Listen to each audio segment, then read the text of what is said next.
என் சிந்தனையுள் ஒற்றான முன்னார் அமுதே உடையானே ஏற்று விகார விளக்கு உடம்பில் உட்கிடப்ப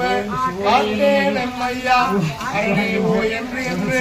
போற்றி புகழ்ந்திருந்து பொய்கட்டு மெய்யானார் மீட்டி இங்கு வந்து வினை பிறவி சாராமே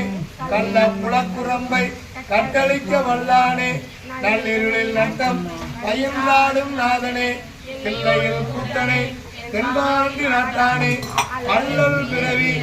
அறுப்பானே ஓ என்று சொல்லற்கு அறியானை சொல்லி திருவடிகள் சொல்லிய பாட்டின் பொருள் உணர்ந்து சொல்லுவார் செல்வர் சிவபுரத்தின் உள்ளார் சிவனடி